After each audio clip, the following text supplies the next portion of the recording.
নির্বাচনের তারিখ ঘোষণার পরও বিসিবি কার্যালয়ে শুনশান নীরবতা। খসড়া ভোটার তালিকার ওপর আপিল এবং শুনানির তারিখেও ছিল না কাউন্সিলরদের ভিড়। কোনো প্রকার পরিবর্তন ছাড়াই চূড়ান্ত তালিকা প্রকাশ করেছে বিসিবি, যেখানে 192 জনের নাম থাকার কথা থাকলেও আছে সেই 184 জনেরই নাম।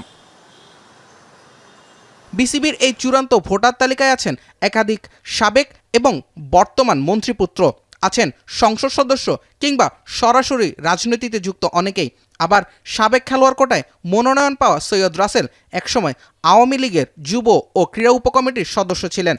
যদিও বর্তমান অ্যাডহক কমিটির সদস্য রফিকুল ইসলাম বাবু বলছেন, রাজনৈতিক প্রভাব নয় বরং যোগ্যতার ভিত্তিতে বিসিবির কাউন্সিলররা এসেছেন। যেহেতু এটা ক্রিকেট বোর্ডের নির্বাচন, সেই ক্ষেত্রে এখানে ডিসি সাহেবরা অত্যন্ত যোগ্যতা সম্পন্ন যারা ব্যক্তি আছে তাদেরকেই নির্বাচিত করে কাউন্সিলর হিসেবে মনোনীত করে এখানে পাঠিয়েছে আমি যতটুকু জানি।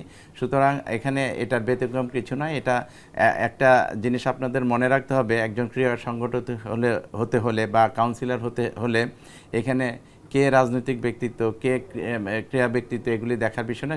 ভোটার তালিকায় আলোচিত নাম জাহিদ পারভেজ চৌধুরী। পেশাদার ক্যারিয়ারে ফুটবলার হলেও এনএসসির মনোনয়ন পেয়ে এখন তিনি ক্রিকেট বোর্ডের কাউন্সিলর।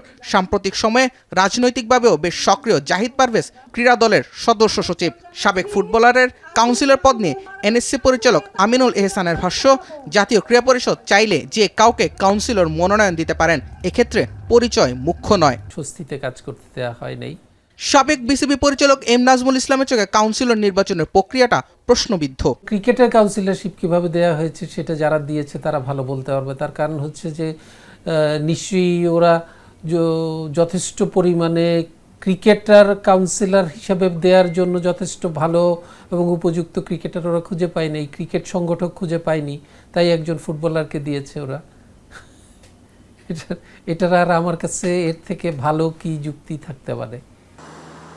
গঠনতন্ত্র অনুযায়ী মূল কাউন্সিলর 192 জন হলেও বিসিবির চূড়ান্ত ভোটার তালিকায় আছেন 184 জন। আগামী 7 জুন তারাই নির্ধারণ করবেন পরবর্তী 4 বছরের ক্রিকেট কর্তাদের।